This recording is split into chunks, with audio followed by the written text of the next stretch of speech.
Salut. Salut. Mais qu'est-ce que tu fais là? Comment t'as su que j'étais ici? C'est ta voisine qui me l'a dit. Ah. C'est toi, Charlie? Monsieur Aldridge, content de vous voir. Ouais, Charlie pêche avec nous tout l'été. Ah, c'est bien ça, parce qu'on est frères pour toute la vie. Comment va ta mère? Elle va bien, merci. T'es pas à l'hôpital parce que t'as mangé son fameux roast beef? C'est sa spécialité depuis longtemps, hein. Qu'est-ce qui se passe? Pourquoi t'es là? J'ai un cancer. Cancer de l'estomac. La même chose qu'a tué mon père et je prends le même chemin que lui. Et comment... Qu'est-ce qu'on peut faire? Qu'est-ce qu'ils vont faire? Et qu'est-ce qu'ils font? Rien du tout. C'est trop tard. J'ai attendu trop longtemps. Je pensais que c'était un ulcère. Au moins je peux arrêter d'avaler ces cachets d'antiacide.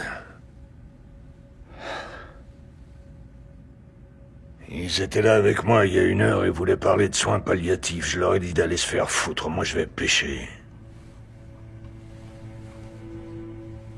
Je veux mourir sur ce bateau. Mais les garçons, vous êtes censés être en mer, qu'est-ce que vous faites ici? On pêchait comme prévu.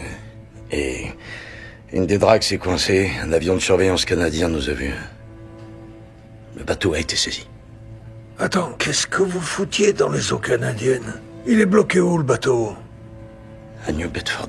Fais chier. J'aurais jamais dû te faire confiance. Je comprends pas ton fonctionnement. C'est toi qui m'as fait comme je suis. Pas du tout. Tu sais pas travailler en équipe. Tu sais pas t'entendre avec les autres. T'as pas de loyauté envers les autres. Tu te mouilles pour personne d'autre que toi. But now we come to a period that I call the battle for identity. Lies my grandma told me. Yeah, superstitious devices. Lies my grandma told me. What? Urban mythological rules. Bubble mice, yeah. Salut les kids et bienvenue dans En attendant Godard, saison 16, épisode 20. Cette semaine émission Dispositif, Famille et Bêtimonde. Ne vous réjouissez pas trop de la défaite du monstre car à travers le monde qu'il installa puis le stoppa, la putain qu'il engendra est de nouveau en chaleur. Et oui, vous êtes bien dans En attendant Godard, l'émission de cinéma qui est mieux que les autres. Et donc vous l'aurez peut-être compris via cette citation de Bertolt Brecht, que l'on voit notamment au début de Croix de fer de Sam Peckinpah, si vous étiez des cinéphiles, vous le sauriez. Donc nous allons parler de Bête Immonde à l'occasion de la sortie la semaine dernière dans les salles françaises de la zone d'intérêt, film de Jonathan Glazer qui était au dernier Festival de Film International de Cannes. Et ensuite nous parlerons de Final Sky, une nouvelle réalisation de Brian Helgeland, sortie en catimini un peu partout. Et qui lui était nulle part. Exactement. Et pour parler de ce jeu, programme autour de cette table, il y a bien évidemment la fine fleur de la critique du Grand Ouest à ma gauche. Toujours à ma gauche, vous l'avez entendu, il y a carrément Fleuret. Bonsoir Timo. Salut Thomas, salut à tous. Le Dr Herbran aura son quart d'heure syndical de retard, car il était une fois de plus en OPEX tout là-bas dans des terres perdues de l'Oudéac, le pauvre. Mais donc, en attendant, pour vous faire patienter et dire bien d'autres choses, il y a le Dr Masseux avec nous. Bonsoir Jean-Baptiste. Bonsoir Thomas, bonsoir à tous. À la mise en son de cette émission, il y a bien évidemment Ulysse. Bonsoir Ulysse. Donc voilà, ce sont les forces en présence. Nous allons passer aux nouvelles neuves de tête de ligne. Un seau de merde, docteur. Il m'a jeté un seau de merde en pleine figure. Alors les news après sa victoire un peu molle ce week-end, le Stade Rennais Football Club affronte ce soir en Coupe de France, donc Sochaux. Alors vos pronostics pour ce combat? Sochaux. Tais-toi, toi. 3-1. C'est pas toi que je parlais, je parle aux adultes. Là. 1-3. Comment? 1-3. 1-3, d'accord, très bien. On a atteint ça, match à 21h, nous en reparlerons la semaine prochaine. Voilà. Sinon, dans le rayon des frivolités, donc le cinéma, demain au Ciné Tambour, double sens comme d'habitude, avec à 18h15, qu'est-ce qu'on va penser de nous? De Lucille Coda en sa présence. Suivi à 20h45 de Mon oncle de Jack Tati. Qu'est-ce que vous pouvez nous en dire de qu'est-ce qu'on va penser de nous C'est un premier film documentaire. Oui, d'une heure à peu près. Ouais, c'est ça. Avec Lucille Coda, en fait, qui, après être allée faire des études en ville, retourne chez ses parents qui vivent à la campagne et donc interroge le lien à la famille, à la classe sociale, etc. Ça a l'air très très bien. Les membres de l'atelier de programmation de Licence 3, donc, qui programment les films, ont vraiment adoré. C'était un coup de cœur collectif, en fait. Donc on est très curieux de découvrir ça. D'accord, très bien. Et donc, puis mon oncle, évidemment, voilà. C'est pas ça mal, se présente même pas plus. Rappelez aussi que voilà, séance rattrapage. J'allais dire séance rattrapage. Donc jeudi, il y aura 2 séances du Ciné Tambour cette semaine, puisqu'il y a 2 semaines, l'université étant bloquée par la présidence, il ne pouvait pas y avoir donc de projection le mercredi. Donc le rattrapage de la séance d'il y a 2 semaines, avec à 18h15 Les Belles de Nuit de René Clair et à 20h45 Happy Together de Wong Kar-wai. Film pas mal quand même les deux. Ouais, René Clair plus parce que René Clair c'est au-dessus de tout le monde. Bah, René Clair c'est le meilleur. Voilà, il est trop fort, c'est le meilleur réal français de l'âge d'or, on peut le dire. C'est le meilleur d'entre nous même, je dirais. Voilà, exactement. Même encore maintenant. C'est vrai qu'il y a eu peu de réalisateurs français qui sont arrivés à son niveau. C'est clair. Moi, je pense que c'est le meilleur. Voilà, il est trop fort. Prends ça Renoir. Alors, sinon, au cinéma Arvor ce dimanche, donc le 11 à 20h15, vous aurez le plaisir de voir ou revoir, en tout cas d'admirer sur grand écran, dans un bel écran et dans une belle restauration, L'Enfer des armes de Choi Ark, qui était restauré et ressorti par A Splendor Film. Donc voilà, venez nombreux. D'autant que le film sera présenté par le docteur Erwan Kadoré, je sais pas qui c'est, mais apparemment c'est quelqu'un qui s'y connaît, donc ce sera pas mal. En tout cas, j'ai très hâte de revoir cette grosse baffe au cinéma. Très grand film. Film ultra radical, méchant. Avec une scène, la scène du cimetière. Ah ouais, merveilleux. Exceptionnel. Voilà. Donc précipitez-vous. En tout cas, on y sera. Sinon, dans le cadre des sorties nationales, plusieurs choses dont nous parlerons vraisemblablement pas la semaine prochaine. Il y a le nouveau film de Quentin Dupieux, Dali. Donc voilà, qui sort, c'est un nouvel escroquerie filmique 2 mois après Yannick. Alors j'ai pas encore vu Yannick, mais je trouve ça atroce. Oui, tout est bien chez Dupieux, de toute façon. Tout est bien chez Dupieux. Ah oui, tout à fait. N'importe quoi. Comment on peut faire des films aussi courts en étant aussi chiant? Ce n'est jamais chiant. C'est même le problème d'ailleurs, c'est que c'est quand même souvent très chiant d'avoir chaque fois que des high concepts moisis et même pas réussir à les tenir jusqu'au bout. J'adore. C'est incroyable. Donc là, Dali, c'est la figure déjà de l'escroc, donc Salvador Dali, qui est réinterprété par 6 acteurs différents. Il y a Jonathan Cohen, Gilles Lelouch, je sais plus qui d'autre, des gens. C'est son I'm Not There, quoi. Oh putain. Oh la vache. Jean-Baptiste. Je vous prie de vous calmer. Hein. Mais bon, en tout cas, c'est vrai que si c'est le I'm Not There de Dupieux sur Dali, et si c'est à la hauteur donc du talent de Dali, bah effectivement, ça promet faire pchit, comme disait Jacques. Sinon, à propos de choses qui font pchit, il y a le nouveau film de Bertrand Bonello, La Bête, avec Léa Seydoux, genre de truc un peu d'anticipation, de les retours sont plutôt bons. Oui. Ouais. Si vous voulez tenter, allez-y. Moi, personnellement, j'ai arrêté depuis 10 ans. Mais en fait, Bonello, les retours sont toujours bons, non? Enfin, j'ai l'impression qu'il a quand même. Il a sa petite fanbase critique. Oui, en général.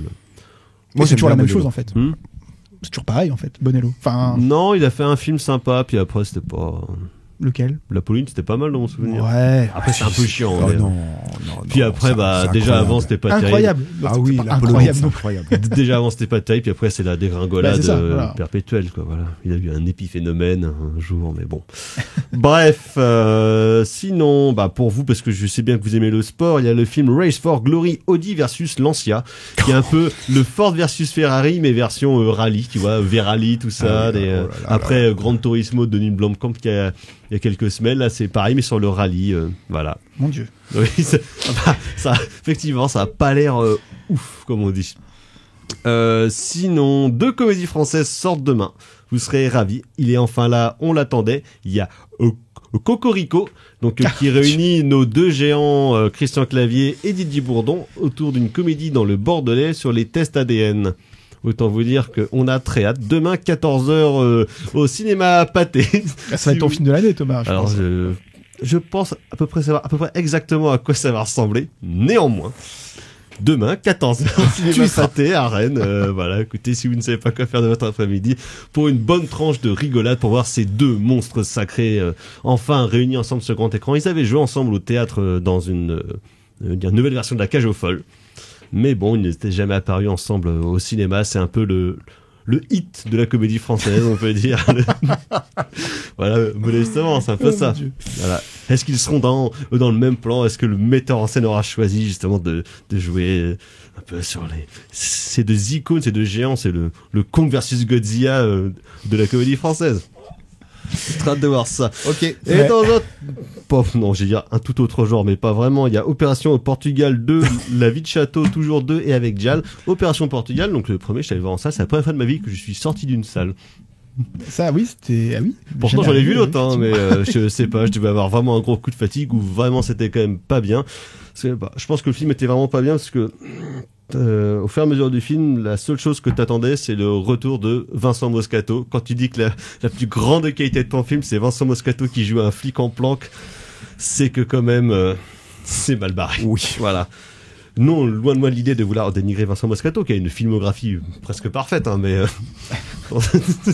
non, peut-être pas. Un mec qui a commencé dans Vercingétorix, bon. Excellent. Voilà, excellent. Très Excellent. grand film. De Jacques Dorfman. Vous aimez ça, les trucs un peu de fantaisie, il y a des épées, des druides, Jean-Baptiste. Moi, je déteste ça, par contre. Bien sûr, mais t'adores jouer aux jeux vidéo, Zelda et compagnie, c'est pareil. Alors, c'est très différent. Shadow of Colossus et tout, là, c'est Le pareil. Excalibur français. Voilà, c'est ça. Exactement. Donc voilà, nous ne parlons pas de tout ça, mais de films qui sont actuellement disponibles en vidéo ou à la télévision, notamment le dernier Wang Bing. Il fait 1 heure. Hein. Oui, alors ça, c'est rassurant, effectivement. Passons au dernier film qui est sorti au cinéma qui dure 3h30, hein, mais donc The Man in Black qui est actuellement sur Arte et d'autres choses. On va s'arrêter là, on va passer à la section critique de cette émission et on va rejoindre une famille joyeuse. Les nazis, je hais ces gars-là.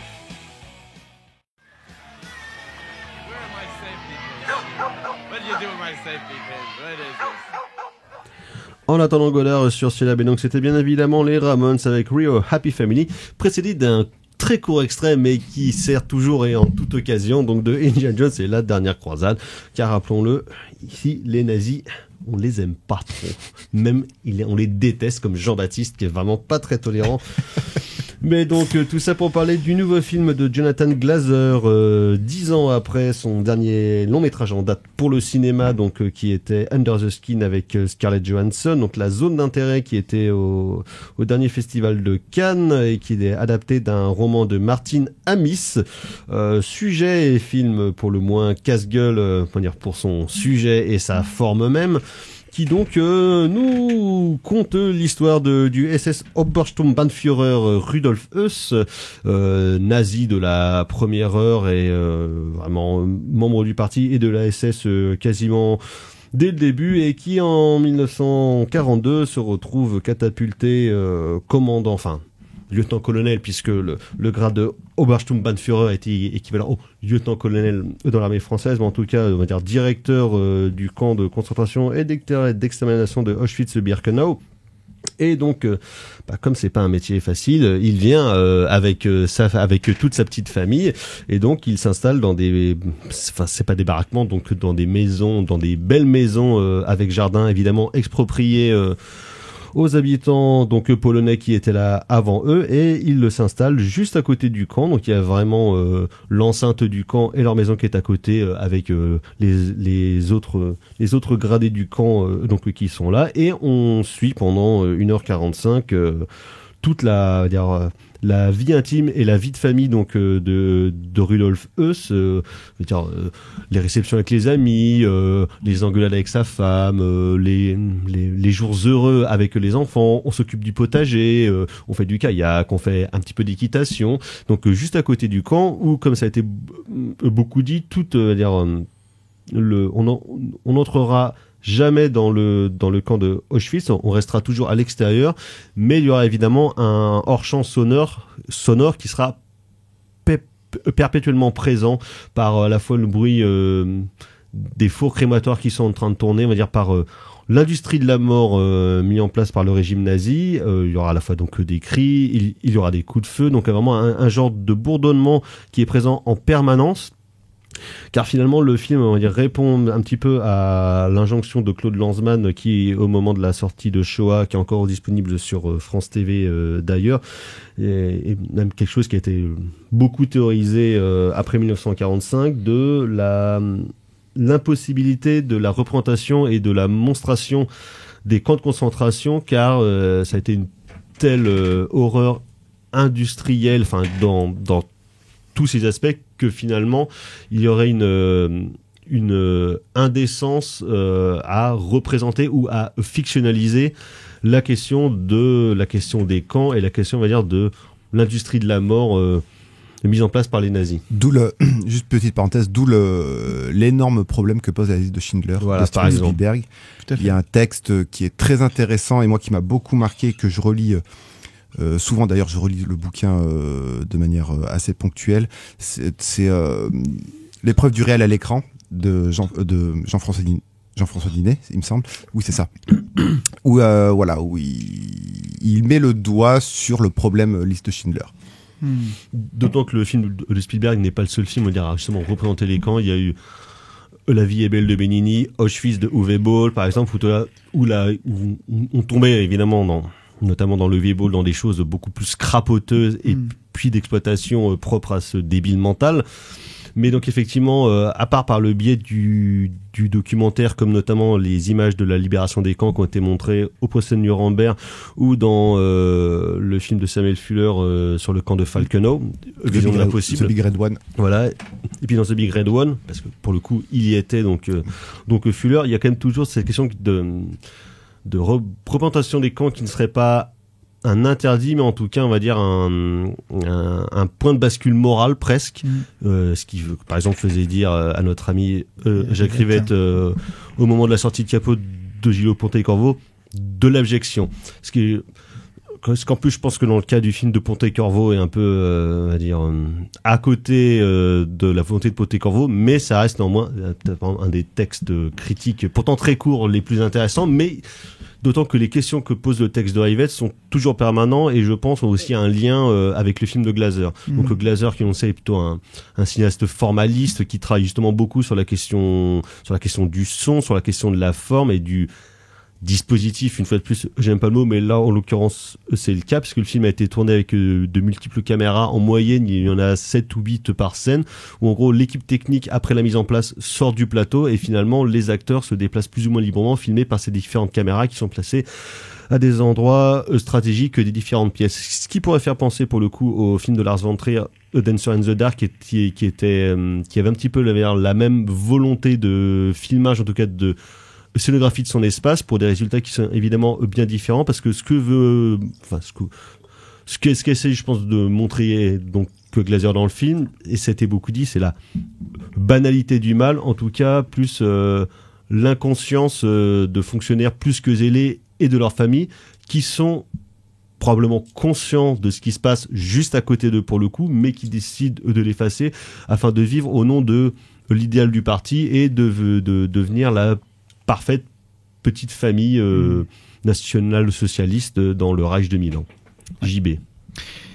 Je pourrais rebondir déjà sur ce que tu viens de dire, parce que c'est assez juste, cette façon de voir le film comme une manière de montrer la banalisation du mal, pour reprendre l'expression d'Hannah Arendt. Je l'ai beaucoup lu, ça, en fait, après avoir vu le film. Il y a de ça, bien sûr, puisque tu l'as un peu expliqué, le fait de suivre le quotidien de cette famille sans jamais montrer l'intérieur des camps, et simplement les suivre dans leur vie banale, pour le coup, les petites historiettes, les petites... Le côté trivial de la vie. Exactement, des petites choses qui pourraient paraître totalement anodines si on ne savait pas, si on ne connaissait pas le contexte qui entoure cette famille et ce lieu en particulier. Ce qui d'ailleurs au début est un parti pris, c'est-à-dire que on met un peu de temps, si on ne connaît pas le sujet du film, on peut mettre un peu de temps à comprendre ce qui se passe concrètement et l'endroit où ça se passe et la période où ça se passe. Oui, parce que le film n'est jamais contextualisé, on va dire, si tu sais pas qui c'est Rudolf Höss, Exactement. Après, si tu sais pas ce que c'est Auschwitz, c'est que quand même c'est grave pour le coup, mais oui. Mais là, c'est-à-dire que c'est un choix de banalisation, encore une fois, des choses. On va pas mettre un nom d'endroit, une date, etc. pour faire œuvre d'historien. Le but n'est pas ça. Le but est vraiment de montrer la vie quotidienne. Et du coup, cette question de banalisation, elle est importante. Je pense qu'elle fait partie du film. Mais il y a autre chose, en fait. Je pense que le film il cherche autre chose. Il réfléchit surtout. Alors, c'est un peu la palissade encore, parce qu'on s'y attend. mais c'est un film sur le refus de voir, en fait. C'est le refus de voir l'horreur qui nous entoure et de s'aveugler à ce qui se passe pour préserver justement la tranquillité d'une vie dans laquelle on est bien installé, etc. Donc c'est un film qui parle de cette époque-là. Il y a deux choses. Il y a à la fois le déni de la famille et le fait que de toute façon, eux, d'un point de vue moral, ça ne leur pose pas de problème. Alors il y a ça, oui, il y a sans doute ça, mais il y a quand même aussi ce refus intériorisé, c'est-à-dire de voir la réalité des choses. D'ailleurs, c'est quelque chose que le film va finir par questionner. Il y a juste la belle-mère qui, justement, à un moment donné, voit ça. Voilà. Il vient de nous rejoindre, docteur, bonsoir. Bonsoir. Donc voilà, vous êtes là pour la Pantalona, donc... Oui, la grosse marade. Voilà, donc le film de Glaser, on parle justement de toute la question donc, à la fois du... J'espère que vous l'avez pas trop descendu, parce que moi je l'ai bien aimé. Ah bah oui. Non, on n'a pas encore dit ce qu'on en a pensé d'ailleurs. C'est vrai qu'on a simplement contextualisé les choses. Et moi, genre, je rebondis, alors vraiment, d'arrache-pied, on va dire, comme ça, en arrivant un petit peu comme un connard au milieu d'une conversation. Et moi, j'irais même plus loin que ça, parce que pour moi, ça va même plus loin que le déni. C'est-à-dire qu'en fait, ils sont d'accord. Et c'est ça qui est horrible. C'est-à-dire qu'ils savent. C'est-à-dire que le déni, finalement, il est pour nous. Parce qu'il est dans le hors-champ. Oui. Mais en fait, eux, ils savent. Sûr. Ils savent. Et elle, notamment, c'est pour moi le vrai, entre guillemets, presque le vrai monstre du film, c'est elle. Parce que Sandra Hüller, qui est parfaite. Hein, et non seulement elle sait, non seulement quand on voit les conversations sur les Juifs, non seulement, et en plus, elle a construit son confort sur la destruction des Juifs. En leur volant le manteau qu'elle reçoit, les cendres les cendres, son jardin si beau, qui est en fait si beau parce qu'il y a des cendres qui viennent du camp, c'est-à-dire que c'est sur le cadavre des Juifs brûlés de l'autre côté qu'elle construit son propre petit paradis à elle. Et de ce point de vue-là, c'est quelque chose d'absolument monstrueux, je trouve, chez ce personnage. Donc pour moi, il y a presque plus que du déni, en fait, c'est-à-dire que c'est une acceptation. C'est vraiment une acceptation, mais c'est pas je veux pas voir, c'est je sais et en plus j'en profite. Par contre, là où c'est intéressant, et moi, je sais pas si vous en avez déjà parlé, mais moi j'ai trouvé que ça c'est un des aspects les plus intéressants du film, c'est que au bout d'un moment, le corps lui-même se révolte. C'est-à-dire que ils peuvent essayer de s'arranger tant qu'ils veulent avec leur morale. Au bout d'un moment, ils vont être trahis par leur propre corps. Les insomnies de la mère, l'alcoolisme de la gouvernante et cette toux finale, cette scène que je trouve complètement incroyable où le mec n'a aucune remise en cause, mais son corps lui dit quelque chose et là, s'il y a du déni, c'est là. Mais bien sûr, moi c'est là que je vois pas leur corps. Moi, je suis d'accord avec toi sur le personnage de Sandra Hüller.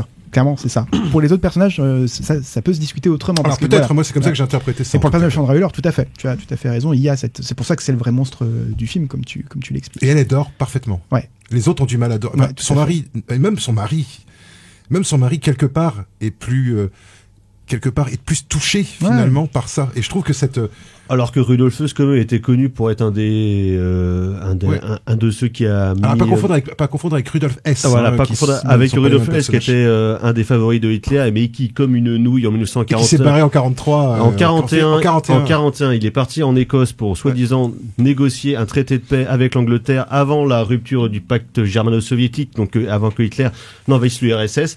Évidemment, ce gros débile, il a fait ça tout seul. Les mecs l'ont pas cru, il s'est fait arrêter, mais bon, il est mort après de ces belles années en 1980. Ça lui a évité d'être pendu à Nuremberg. Voilà, exactement. Parce que comme en plus il n'était pas à la conférence de Wannsee en 1941 qui a décidé donc de la mise en place de la c'est 43 pour moi. Wannsee. Non, c'est avant, c'est 41. C'est avant. Qui donc a décidé de la mise en place de la solution finale où les comptes rendus existent d'ailleurs, conférence qui était dirigée par Heydrich et Eichmann, et donc après qui ont redispatché on va dire les rôles aux différents membres de l'armée et donc tu partis, et c'est comme ça que ce fonctionnaire très zélé et très attentionné, donc Rudolf Hess, avait notamment on va dire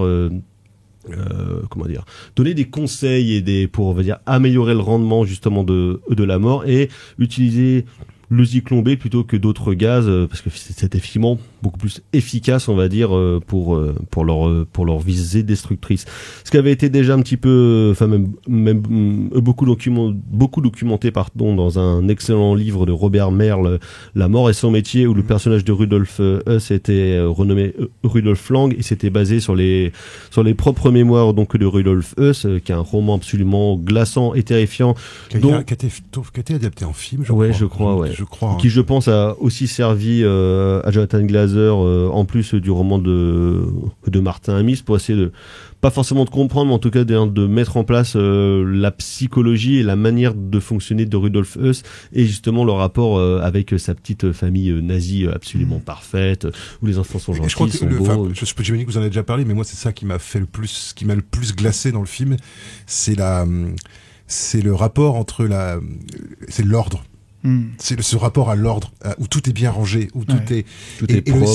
Le système à 10 caméras, je trouve que c'est assez efficace parce qu'on n'arrête pas de voir les personnages passer d'une pièce à l'autre. Il y a une espèce de métronomie en fait dans la vie quotidienne qui est hyper flippante. Bah, c'est réglé quoi. Mais tu sens que ce qui est réglé dans leur famille, c'est comme ça que ça marche dans le camp aussi. Ouais, tout à fait. Et par extension, c'est enfin, moi je sais qu'ils m'ont fait flipper. Cette famille, je les ai trouvés.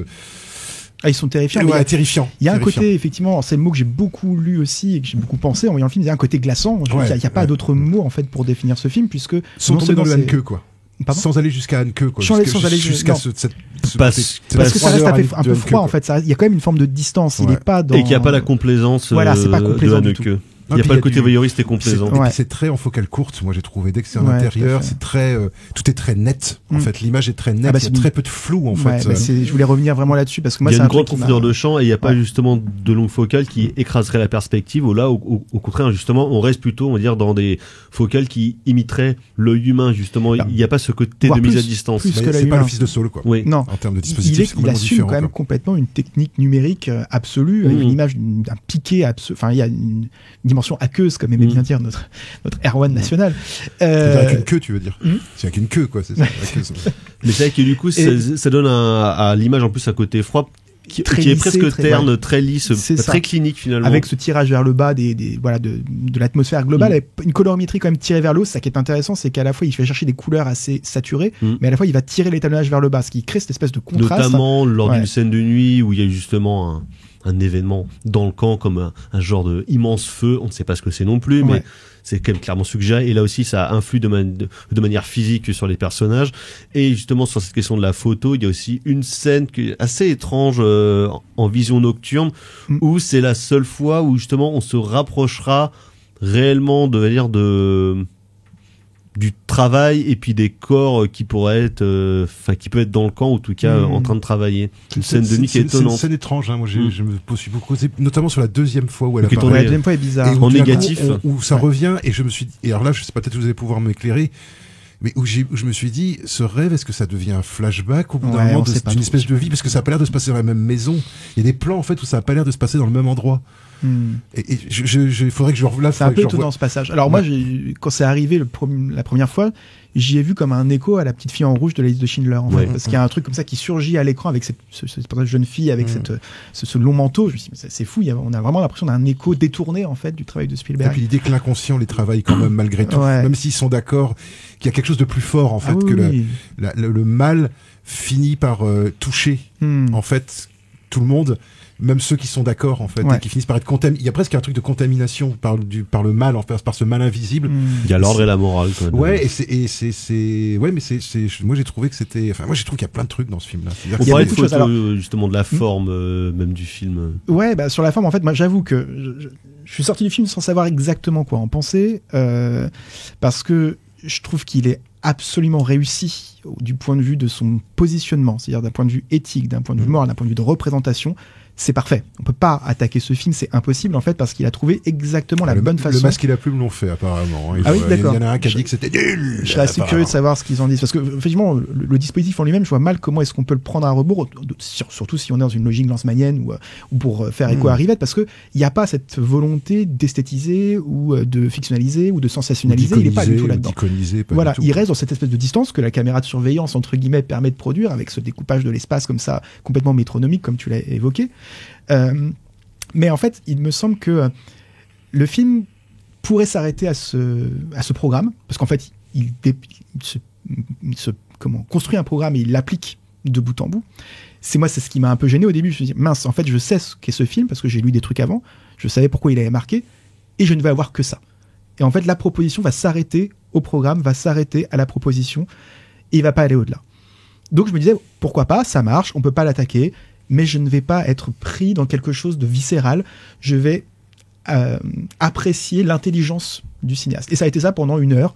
Je me suis dit, ok, il est hyper intelligent, il est hyper fort. En fait, je me rends compte que j'adore Jonathan Glazer, je pense qu'il est hyper fort. Je suis de plus en plus convaincu. Voilà. Mais c'est vrai, mais c'est vrai que si tu dis que tu restes dans ce programme-là, ça pourrait passer pour un petit peu comme de l'arrogance, voire de la prétention. Si tu dis que t'as un programme qui est parfait et puis t'en bouges pas, tu veux faire un truc. Je sais pas si c'est de l'arrogance ou de la prétention, mais en tout cas, je me suis ça demandé, pourrait passer pour ça, où on pourrait se dire, mais est-ce qu'il va proposer autre chose? Parce qu'à un moment donné, il faut bien que ça aille au-delà. Ça reste un film, donc il faut qu'il y ait une proposition qui dépasse le truc initial. Alors, un peu what else en fait. Ok, j'ai compris le projet et ça marche, c'est glaçant, ça marche très bien. Le dispositif fonctionne. Quoi. Voilà. Qu'est-ce que tu m'apportes de plus? Parce que Captain Obvious, j'ai envie de dire, il y a quand même un truc. Tu dis oui, on le devine, ce discours, il est évident. Donc qu'est-ce que tu apportes en plus? Et là, il apporte quelque chose. Et là, j'avoue que c'est ce truc-là où je me suis dit, c'est la fin du film en fait. Enfin, on va pas spoiler. Une dernière séquence, cette séquence, on va dire qu'il y a le rapport à l'obscurité, quoi. Oui, et puis le temps présent, on va dire et au devoir de mémoire. C'est le moment où ça devient surnaturel en fait, où le film devient où c'est pas film fantastique. Un flash forward, mais c'est comme si Rudolphus, en regardant dans un couloir éteint, en fait, voyait les conséquences et le camp au présent, avec justement la question du devoir de mémoire et de la muséification finalement, donc des camps et de l'industrie de la mort et de la différence. Donc à la fois il y a ça qui évidemment est obligatoire, mais aussi la question des gens qui travaillent au quotidien dans ces musées, voire finalement l'indifférence face à ces millions de morts du passé, et qu'est-ce qu'on en fait aujourd'hui au temps présent. Qui n'est pas une accusation pour les gens du présent. Non. Qui n'est pas une accusation, mais qui est qui pour moi n'est pas une accusation. La mise en scène me fait dire l'inverse. Et pourtant ils entretiennent.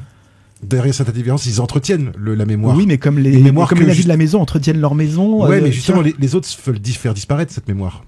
Puisqu'en faisant disparaître les juifs, on fait disparaître la trace du crime aussi. J'ai le sentiment, en tout cas, c'est ce que j'ai ressenti, et c'est là que je trouve le film très provocateur. Je me suis dit, est-ce qu'il est pas en train de nous dire que la manière dont on préserve cette mémoire, elle la banalise aussi? Ce que moi j'ai trouvé tout autant provocateur, moi, c'est le fait qu'au bout d'un moment, je me suis rendu compte que je m'habituais au hors-champ sonore. Et là, je me suis dit, waouh, ouais, d'accord, ok. C'est-à-dire que ça devient normal. Les coups de feu, les aboiements de chiens, les ordres criés en allemand, ça devient normal parce que pour eux, c'est normal et que le processus d'identification fait que tu t'adoptes la normalité de l'autre, même si c'est un salaud, même si c'est pas toi. Au bout d'un moment, le projet du film s'annule presque lui-même. C'est-à-dire que finalement, ce qu'il souhaite dénoncer, on se rend compte que au final, on s'y habitue. Il y a un truc dans la forme qui fait c'est pas qu'on l'accepte, mais qu'on le banalise encore une fois par la représentation. Et du coup, cette séquence finale, elle met en abîme ça de façon hyper forte. Mais alors du coup, moi, j'ai été extrêmement dérangé par cette séquence. Alors que le film m'a pas dérangé. Le film, je l'ai trouvé juste sur ce qu'il disait, mais il me dérangeait pas. Et là, j'ai ressenti un truc que j'avais pas ressenti depuis très longtemps. En me disant, il te laisse assez libre en fait de voir ça comme tu veux. Après, pour moi, il y a un contrepoint quand même que moi j'ai trouvé vachement bien, c'est la musique. Ouais. Parce que la musique de Mika Levi, moi j'ai trouvé qui a fait la musique de ses précédents films aussi. Tout ce qui était hors champ, c'est-à-dire toute cette douleur hors champ, pour moi elle est dans cette musique presque ligetienne, tu vois, parce que c'est quelque chose de Ligeti, tu vois, dans cette musique et moi qui est pas omniprésente non plus, parce que mais ça qui est au début comme et à la fin, et moi j'ai trouvé l'ouverture, les 5 premières minutes, moi je me suis senti à moitié mal à l'aise. Ah oui. Je me suis dit, oh, mon Dieu, mais qu'est-ce qui me prépare à quoi il me prépare? Et en fait, c'est ça le truc, c'est que quelque part, il commence par un écran noir et il commence par ce chant de lamentation, qui est un chant qui n'est pas associé à une personne ou un groupe de personnes, mais dont on sent bien que c'est une espèce de, comment dire, c'est l'équivalent des piles de chaussures, quoi, qu'on voit à la fin. C'est-à-dire que tu vas pas avoir besoin de voir, parce que finalement, c'est par la musique que cette douleur, comment dire, existentielle et cette espèce de douleur collective, de disparition, d'élimination, tu la sens en fait. Et ça, on le ressent viscéralement. Avec les chants spirituels.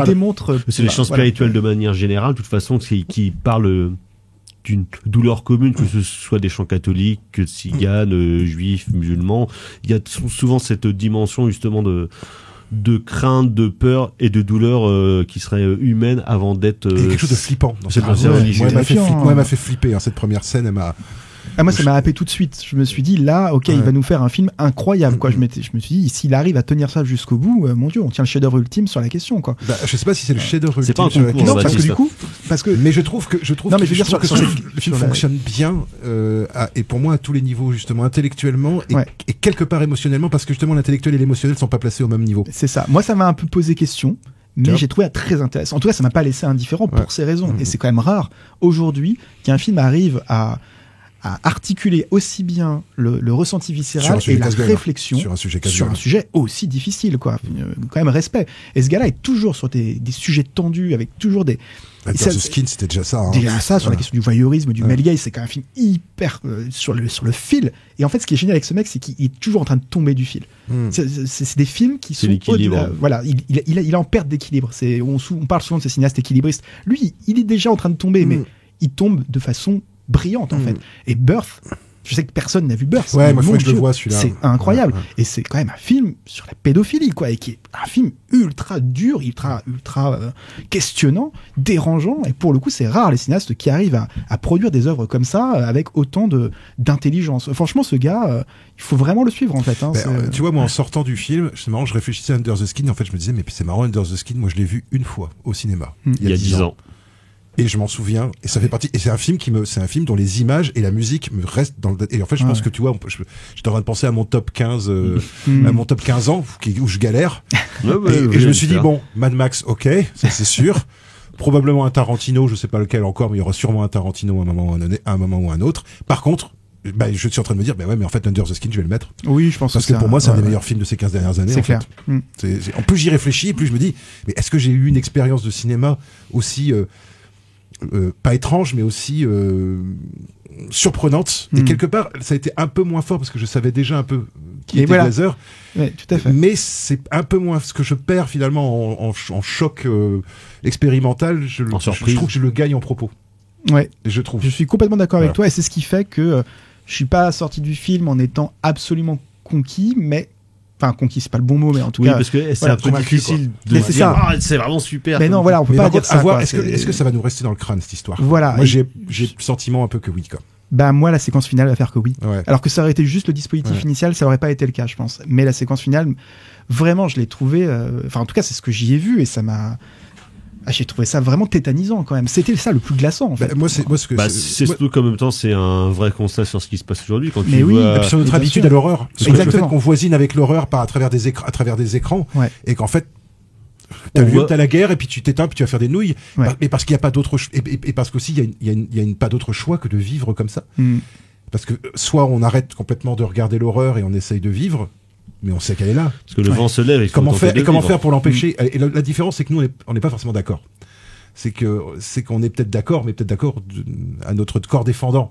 Et dans justement cette espèce de culpabilité mondiale, au moins occidentale, de culpabilité vis-à-vis de toute la misère du monde, quoi. Et qui d'ailleurs, je trouve, nourrit pas mal les débats aujourd'hui, justement, avec cette recherche de pureté idéologique, moi, que je trouve qui est parfois un peu dérangeante dans les systèmes occidentaux, où il y a des gens qui vont vous dire sur Internet ce qui est juste, ce qui est injuste, et qui se rendent pas compte qu'ils portent des fringues fabriquées par des mômes, qui mettent de l'essence vendue par des pays où la condition des femmes est quand même assez questionnable. Enfin, la condition de tout le monde. Voilà, et où personne n'a envie d'être le coupable, personne n'a envie d'être le nazi, en fait, et donc le nazi, c'est toujours l'autre. C'est l'autre qui est coupable de quelque chose, et nous, on n'a pas envie de l'être. Et quelque part, malheureusement, on l'est quand même malgré nous, et c'est une douleur existentielle contemporaine, moi je pense, qui est très compliquée à résoudre, et qui est même pour moi pour l'instant insoluble, quoi. Ouais, tout à fait. Et que ce film, je trouve, traite en fait. Oui, parce que c'est aussi un film sur le capitalisme.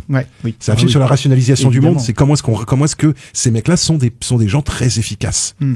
Elle, lui, leurs enfants, c'est des gens qui sont d'une efficacité redoutable, et c'est pour ça qu'ils sont dangereux. C'est parce qu'ils sont rationnels, ils sont efficaces, ils sont des purs produits justement d'un système capitaliste voué non pas à la production mais à la destruction. D'ailleurs, il y a quelque chose de cet ordre-là dans le travail sur les acteurs, enfin des acteurs. On n'a pas encore vraiment parlé de l'interprétation qui est quand même assez magistrale. Le chien est bien.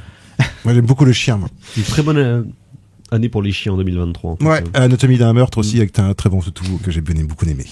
En fait, moi, ce que je trouve assez brillant, et ça rebondit un peu sur ce que tu évoques, c'est au début, quand les différents nazis arrivent, les officiers arrivent dans cette maison pour faire part des plans, des fours, etc., et qui jouent, en fait, de manière extrêmement monolithique, très dans la caricature, en fait, du nazi. Il y a un truc qui, pour moi, c'est presque une limite. Je me suis dit, ben là, encore une fois, ils jouent comme des méchants, et on se dit, des méchants qui sont complètement aveuglés, etc. Est-ce que c'est comme ça qu'il fallait le jouer ou pas? Mais en fait, oui, parce que c'est ce côté très... Ils jouent comme des DRH qui font un peu de licenciement. Exactement. Et en fait, c'est parfait parce que... Obligés de se détacher parce que sinon, ils sont confrontés à l'horreur de ce qu'ils font. Exactement. Et en face, t'as le contrepoint de Sandra Hüller, qui est quand même impressionnante. Ah Enfin, oui, qui est, faut dire ce qui est. Elle qui est une actrice qui est une vraie révélation. Hein. De toute façon, les Allemands, entre Christophe Waltz et Sandra Hüller, enfin, les Allemands, tous les 10 ans, il y a un acteur qui arrive, on dit mais d'où il sort lui ou elle. Et pourtant, il n'a pas joué que dans les bons films, mais elle est toujours bien. Ah bah, Tony Hardman, j'aime pas du tout le film, mais elle est brillante. Le Sibylle, c'est ça, de Justine Triet, qui est très mauvais, et elle est super forte dedans. Alors, moi, j'ai loupé Anatomie d'une chute, donc je suis très déçu. Il faut que je rattrape ça parce que je pense que c'est vraiment une des grandes actrices actuelles. Film intéressant. Très bien, merci messieurs. Donc c'est la zone d'intérêt de Jonathan Glazer actuellement dans les salles. On va passer à toute autre chose, mais on va rester fidèle à la ligne.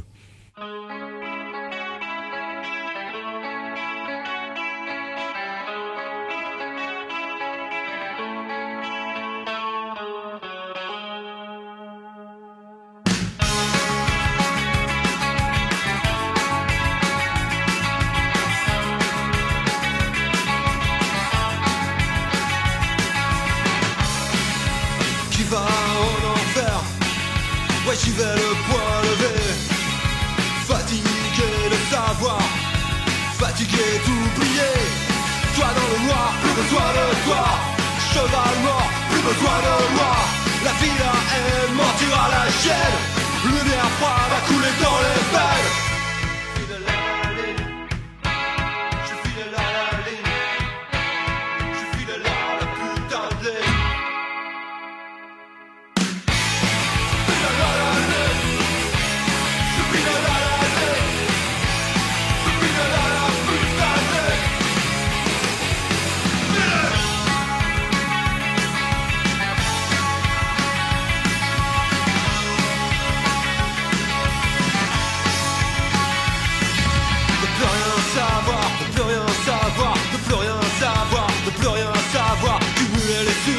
Pleurer long des lits, pas trop de regrets, avoir des ennemis.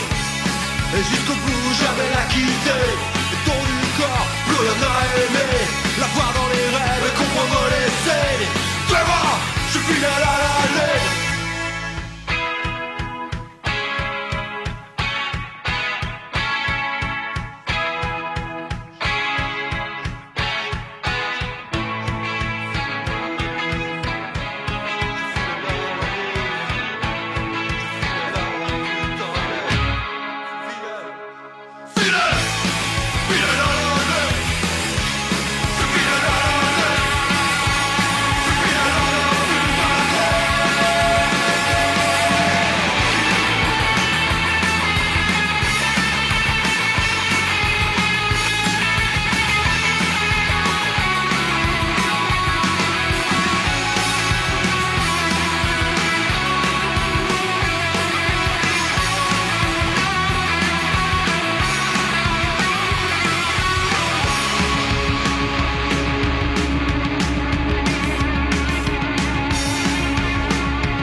En attendant Godard sur Syllab, et donc c'était Demain, extrait de leur nouvelle EP Demain numéro 2, avec la chanson Fidèle. Donc c'est de demain, voilà, ou après-demain plutôt. Sur lendemain.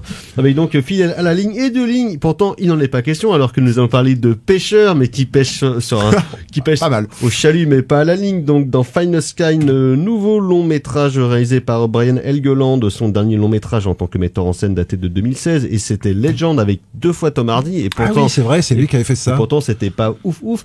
Brian Helgeland, ancienne gloire du polar et en tout cas, enfin scénariste du polar américain avec LA Confidential, Payback, Mystic River, Créance de sang, qui après dans les années 2010 a connu quelques déconvenus. Son dernier travail en date était le film de Peter Berg, Spencer Confidential, avec Marky Mark, qui est un polar hyper chouette et très sympathique. C'est absolument, Peter Berg. Ouais, c'est absolument l'esprit. C'est probablement son meilleur film avec Deepwater. Et donc là, il revient avec un scénario qui aurait dû être fait déjà il y a quelques années avec d'autres comédiens, mais il a du mal à le monter. Mais là, donc, il engage Ben Foster et Tommy Lee Jones. Toujours bien Ben Foster. Moi, j'aime bien Ben Foster. Je trouve toujours très bien les prolos et toujours très bon là-dedans. Il bouge toujours un peu et son papa interprété par Tommy Lee Jones qui commence à fatiguer un peu quand même. Qui ressemble à un vieux squal maintenant, quand voilà, même. Qui ressemble à un gros lézard. Et donc histoire de deux frangins qui vont à la pêche, enfin parce que c'est leur métier, c'est pas juste pour se détendre, mais donc évidemment ils ont des pépins, des problèmes de thunes notamment, et donc évidemment ils vont se mettre à la colle avec des gens pas vraiment fréquentables, ça va partir un peu en sucette, et donc tout ça, polar, pêche, intrigue familiale, Boston, on dirait Tommy Lee Jones, on dirait un bouquin de Denis Lehan qui serait réalisé par Ben Affleck, et pourtant non, c'est donc Brian Helgeland qui défile cette petite histoire somme toute sympathique mais relativement anecdotique, ce qui est quand même assez dommage pour quelqu'un qui pourtant était quand même connu pour tenir dramatiquement ses films mieux que ça. Thibaut.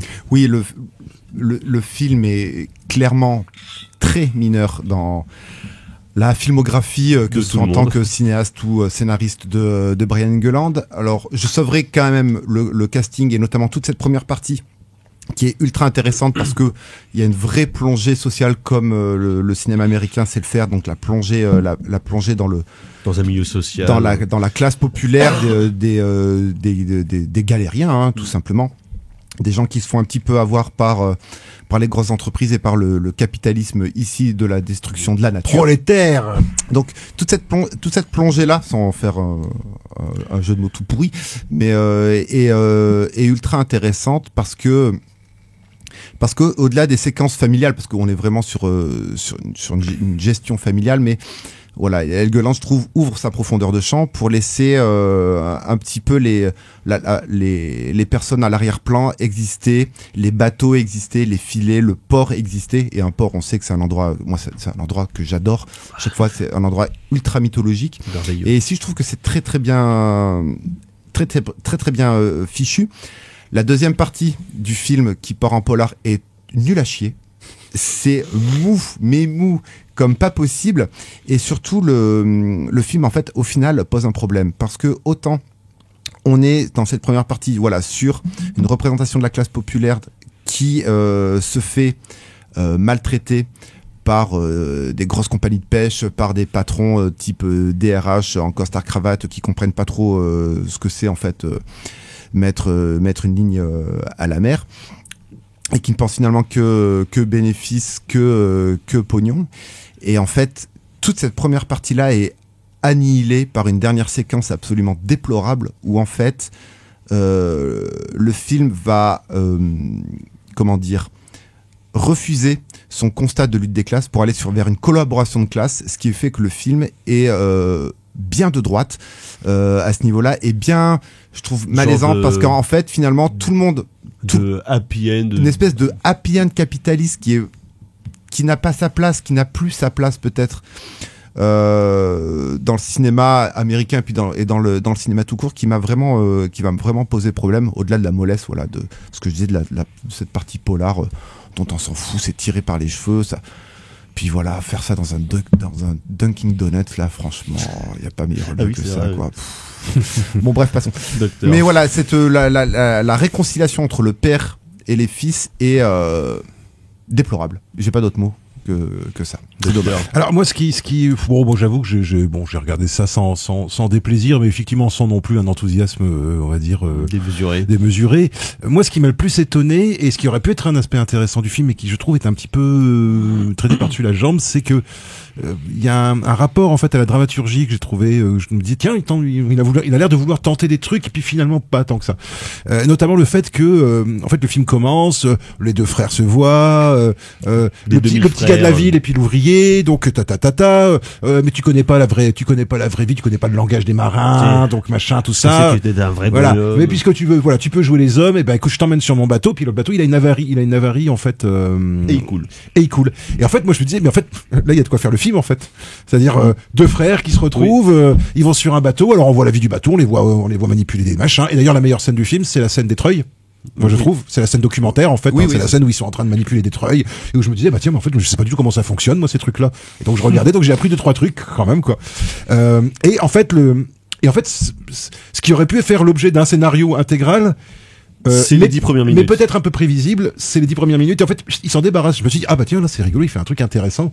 Il détourne un peu mon attente de ce que ça peut être un film hollywoodien sur justement les ouvriers, les deux frères, la film. Enfin, tu vois, moi je m'attendais un film. Je me dis, ok, on est sur des rails. Et puis hop, tout d'un coup ça change. Et hop, on les retrouve au bistrot. Et puis il y a Tommy Lee Jones qui arrive. Puis au bout d'un moment ça devient un truc criminel. Et en fait, au bout d'un moment, je me suis dit, oula, mais t'es en train d'essayer de courir plusieurs lièvres à la fois, pas plusieurs lèvres à la fois, parce que ça se fait pas déjà. Mais plusieurs lièvres à la fois et je me suis dit bon du coup ça va être difficile de tout me boucler en fait d'ici les 2 heures de film parce que t'as trop de pistes narratives et en fait c'est marrant parce que ne suit pas vraiment. Ouais voilà, qui suit de manière plus ou moins aléatoire et c'est marrant parce qu'au bout d'un moment ça devient, quand Tommy Lee Jones arrive, bah ça devient un film avec Clint Eastwood mais avec Tommy Lee Jones. Ça devient un film où tu te dis ah tiens je verrais bien Clint Eastwood dans ce rôle-là. De vieux machin qui a des problèmes avec son fils et puis mais faut pas le faire trop faire chier non plus parce que c'est un ancien du Vietnam et qu'on déconne pas avec les anciens du Vietnam, enfin voilà tu vois, et en fait je me dis ouais mais en fait il essaye de tout faire trop de trucs en même temps. Alors est-ce que c'est des problèmes d'écriture, est-ce que c'était volontaire de sa part, et je trouve qu'il y avait peut-être un truc assez un peu expérimental à faire sur la manière de raconter ce type d'histoire qui aurait pu être intéressant mais qui effectivement je suis d'accord avec toi retourne sur des rails en fait assez prévisibles dans la deuxième partie avec ces histoires de gangsters, de faux gangsters, de vrais gangsters, d'argent à trouver. De gangsters, un petit peu d'opérette quand même. Ouais, j'aime beaucoup le méchant. Moi le méchant m'a fait beaucoup rire. L'acteur est très content d'être là. Ah, il a l'air très content de mais il a une tête qui fait pas une tête, il a une tête qui fait pas du tout peur en fait. Est-ce qu'il a aussi aurait pu être intéressant, c'est-à-dire le mec qui passe son temps assis à bouffer des donuts voilà et ça aurait pu être un autre film ça aussi. Des mecs qui perdent leur bateau et mais ça aurait dû arriver plus vite cette histoire de mafia, cette histoire ça aurait dû être plus présent. Ça dure 20 minutes en ouais voilà c'est ça, donc c'est un peu brinque-ballant en fait cette histoire, c'est un petit peu à l'image du bateau du film quoi, c'est de la carrière de Brian Englund. Ouais, c'est un peu un vieux rafio qui non pas qui fuit pas de partout, ça tient encore la mer. Mais bon, on sent bien que c'est un peu en fin de vie quand même cette histoire quoi, et que le film est un peu bricolé de droite de gauche. Mais poussé à droite visiblement. Mais ça aurait peut-être plus été presque un sujet de série en fait, de mini-série, tu vois, une série en 6-7 épisodes. Où là il y aurait eu moyen de 6-7 épisodes d'une heure, il y aurait moyen de tresser justement le truc familial, le truc criminel, le truc social. Donner des mauvaises idées aux scénaristes qui arrêtent pas de faire des mini-séries pourries. À titre à titre d'information, je trouve que le En pleine tempête de Wolfgang Petersen est plus intéressant. C'est trop bien En pleine tempête. C'est bien En pleine tempête. Moi j'aime bien. En plus il y a Marky Mark. Qui est dans tous les films de catastrophe maritime. Oui. Deepwater, mais qui est pas si mal. Mais c'est Deepwater. C'est Peter Berg. Deepwater. Moi je me souviens c'était Peter Berg aussi. C'est lui qui a fait Le Royaume aussi. Aussi oui. Qui était pas terrible mais qui était pas si mal non plus dans mon souvenir. Il y avait quand même 2-3 scènes d'action qui se regardaient. Bon, c'était idéologiquement un peu moyen. Oui, quand même, c'était pas vraiment un film. Enfin bon, si on s'arrête à ça dans le cinéma américain, on n'a pas fini. Oui, on en verra plus. Mais bon, là, c'est vraiment ouais, mais là, c'est vrai que ça devient confus. Au bout d'un moment, ça devient confus. Mais c'est dommage parce que Ben Foster très bien, son petit frère très bien, les acteurs plutôt pas mal en fait. Et même Tommy Lee Jones, toujours très content de le voir, même si effectivement on sent qu'on est plus proche de. Il tire la corde. On est plus proche de l'EHPAD effectivement que oui effectivement. De l'EHPAD ou de l'épave? De l'EHPAD, je pense quoi. Et notamment il a un truc avec sa paupière, je sais pas ce qui lui est arrivé, il a une espèce d'excroissance de la paupière, c'est très étrange. Moi j'ai regardé que ça pendant tout le film et j'ai vraiment l'impression de voir un vieux lézard quoi. Mais c'est pas du tout péjoratif, moi j'aime beaucoup Tommy Lee Jones et je trouve que là dans le peu de temps où il apparaît, je même regrette même qu'il soit pas plus là. Parce que moi j'ai toujours aimé Tommy Lee Jones comme acteur, moi, le vieux monsieur grognon comme on l'appelle sur les plateaux. Parce qu'il est chiant avec tout le monde apparemment. Non, il est pas chiant, il est exigeant. Non, il est chiant avec tout le monde. Il est ronchon apparemment. Sauf avec Clint, parce que Clint, il n'y a pas trop le choix. Parce que quand tu t'as Clint en face, tu baisses les yeux, quoi. Même si c'était Tommy Lee Jones. Voilà, même si c'était Tommy Lee Jones. Donc, Finest Kind de Brian Helgeland. On va s'arrêter là, on va passer au coup de cœur. C'est de la merde. C'est de la merde. Je voudrais que tout le monde s'imprègne. Merde. Tout le monde s'imprègne de cette C'est vraiment la plus grande merde des merdes. Les coups de cœur, carrément Fleuret. Alors moi, mon coup de cœur, ça va être Terminal Sud de R à Z. Donc on a parlé de dispositifs, de mise en scène âpre et de banalité du mal. Et ben en fait, dans Terminal Sud, on n'en est pas si loin. C'est son film de 2020 avec Ramsey. Wikipédia exceptionnel. Mais voilà, tout ce que vous avez dit en fait sur la zone d'intérêt, ça peut également se retrouver avec Terminal Sud, qui est un film très difficile également sur la violence politique contemporaine. Exactement, docteur. Alors moi, ça va être à la fois plus léger et en même temps on reste dans de la violence aussi, mais cette fois-ci plutôt de la violence masculine avec La mariée était en noir, film surprenant puisque film de François Truffaut. De François Truffaut, oui, bien sûr, oui, non, oui, bien sûr. Précisons pour effectivement, de François Truffaut. Qui fait son anniversaire. Ne soyons pas snobs, voilà, ne soyons pas snobs. Film assez surprenant pour un film sorti un mois avant mai 68, sorti en avril 68, où, il y a une espèce de discours autocritique de Truffaut sur le regard masculin sur les femmes. C'est assez étrange, cette espèce de mélange où il se livre à son fétichisme des genoux, comme il aime beaucoup faire, et en même temps, il y a la critique de ce même fétichisme à travers les personnages masculins qui sont interprétés avec beaucoup de délices, des vieux salauds, des vieux bourgeois salauds qui sont interprétés par, respectivement, Claude Rich, Michel Bouquet et Michael Lansdale et Richard Denner. Donc, bon, ça va. Et tout ça porté par, tout ça évidemment, mené par l'interprétation éthérée, fantomatique, voire spectrale de Jeanne Moreau, que moi j'aime beaucoup dans ce film-là. Merci, docteur JB. Alors moi, petit chef-d'œuvre. Un Koyaanisqatsi que je n'avais jamais vu. Godfrey Reggio, un film de 83, qui est un documentaire expérimental, ou un film expérimental documentaire, je ne sais pas trop. Voilà, où on va aller nous filmer des villes industrielles, capitalistes, etc. Et en fait, c'est un film politique, chef-d'œuvre. C'est assez incroyable. Cette façon, surtout, mais j'ai trouvé ça brillant, c'est d'arriver par l'image à nous faire ressentir le concept d'espace abstrait qui a été théorisé par Henri Lefebvre, ou vraiment d'essayer de comprendre comment les circulations de personnes dans ces sociétés industrielles sont en fait des circulations de marchandises, et que tout est pensé justement pour régler les déplacements. On n'est pas loin du camp d'Auschwitz. Autre lien avec le nazisme, justement. Totalement. Donc là encore, considérer les hommes comme des unités. En lien.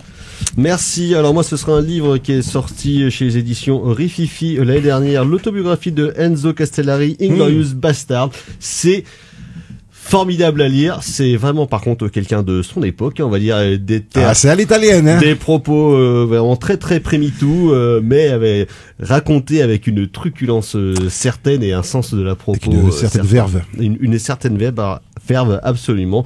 Donc sorti chez Rififi, Enzo Castellari, Inglorious Bastard.